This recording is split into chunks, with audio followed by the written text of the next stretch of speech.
नमोस्तु नमोस्तु नमोस्तु नमो ओरियंताणं नमो सिद्धाणं नमो वैरियाणं नमो वज्रायणं नमो लोये सोवसाहुणं ओंकार बिंदु संयुक्तं नित्यं ध्यायन्ति योगिनः कामदं मोक्षदं चैव ओंकाराय नमो नमः। मंगलम भगवान वीरो मंगलम गौतमो गणि मंगलम कुंद कुंदार्यो धर्मोस्तु मंगलम सर्वमंगल मांगल्यम सर्वकल्याणकारकं प्रधानं सर्वधर्माणां जैनं जतु शासनं नमः समयिसाराय स्वानुभूत्या चकाशते चित्स्वभावाय भावाय सर्वभावान्तर्चिते।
બાકી રહી ગયો છે અને વાત આવી ગઈ છે કે નાયક ભાવ નિત્ય ઉદ્યોગરૂપ છે ને છે, પ્રગટ છે, અત્યારે છે, બધાની પાસે છે. એ જાણવાનું રહી ગયું,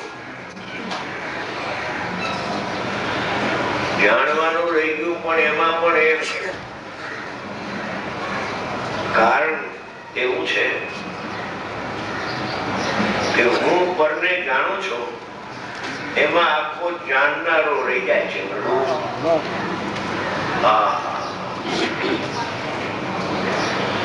પેલા સ્વને જાણી લે, જેનું જ્ઞાન છે એને તો જાણ, જેનું જ્ઞાન નથી એને જાણવા રોકાણું. એ 6 દ્રવ્યનું જ્ઞાન નથી, 9 તત્વના ભેદનું જ્ઞાન નથી, એ તો જ્ઞાન આત્માનું છે.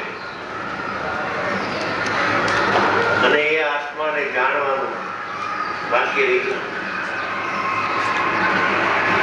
એ જીવ ઉન્નતિ કાળક્રમમાં આવતા એનો જન્મ ક્ષેત્રમાં થયો.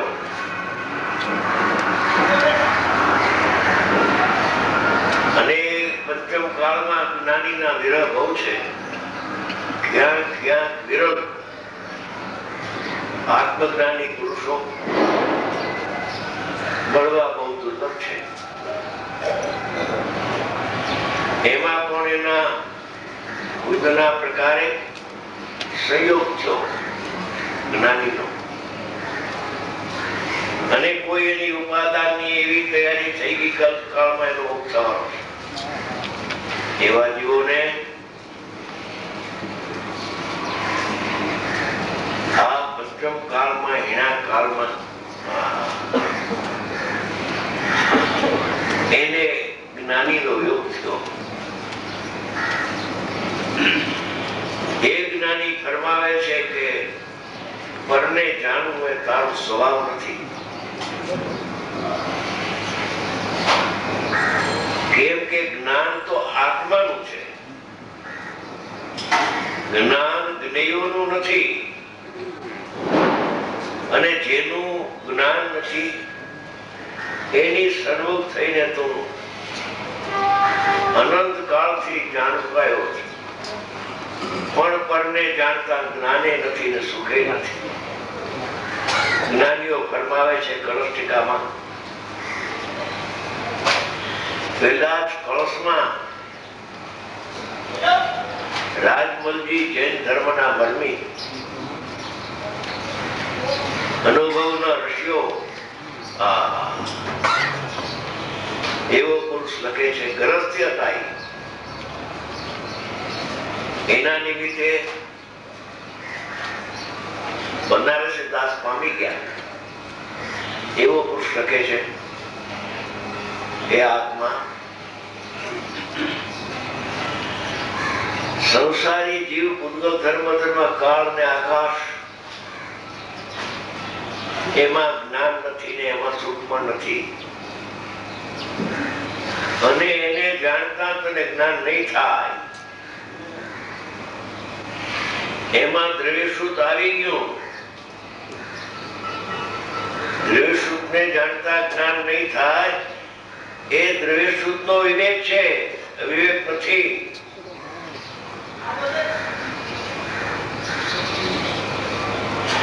એક રહી ગયું છે બાકી, આપણા સૌના ભાગ્ય જોગે આવા ધર્માત્માનો જન્મ અહીંયા થયો. એને શુદ્ધાત્માનું સ્વરૂપ બતાવ્યું અને એને જાણવાની વિધિ પણ બતાવતા ગયા. બતાવનાર તો સર્વત્ર ભગવાન છે. એની પરંપરામાં કુમકુંદ પ્રભુ થયા, અમૃતચંદ્ર આચાર્ય થયા.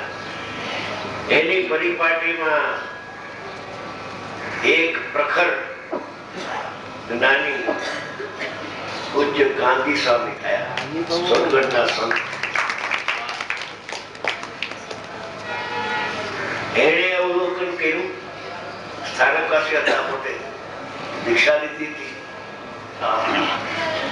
પણ ક્યાંય એને મળ્યું નહીં.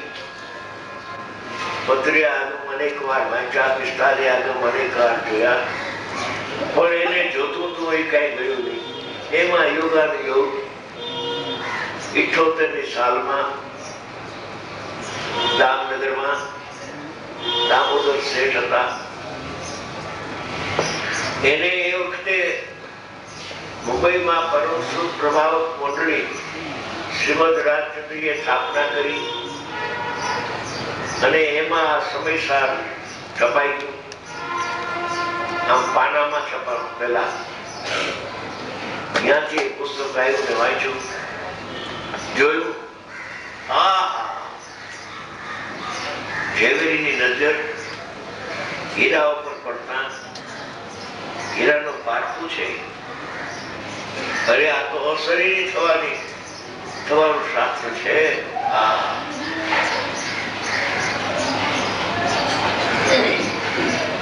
અને 12-13 વર્ષ ગુપ્તવાસ સેવો બહાર ન પડ્યા. પણ જયારે શ્રદ્ધાથી પરિપક્વ સ્થિતિ થાય છે, પછી જ્ઞાનની પરિપક્વ સ્થિતિ ખુલાસા ઊંડા પણ થાય છે. કેટલાક અંતર્મુખમાં થાય ને કેટલાક જ્ઞાનના પડખાઓ. કેટલાક એનું કારણ શું કે એને જ્ઞાનના પડખાની પણ જરૂર હતી. એને પ્રતિપાદન કરવું હતું. પોતાનું તો કરી લીધું, પણ પ્રતિપાદનમાં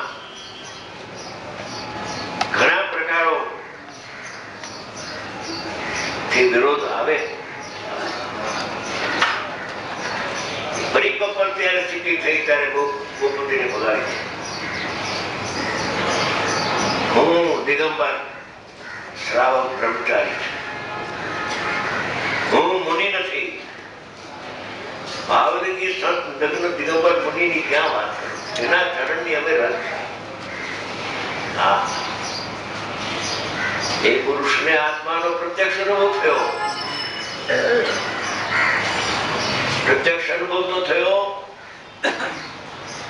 પણ કેટલીક લબ્ધિ પણ એને પ્રગટ થઈ ચૂકી હતી, પણ લબ્ધિ બહાર ના આવી. કારણ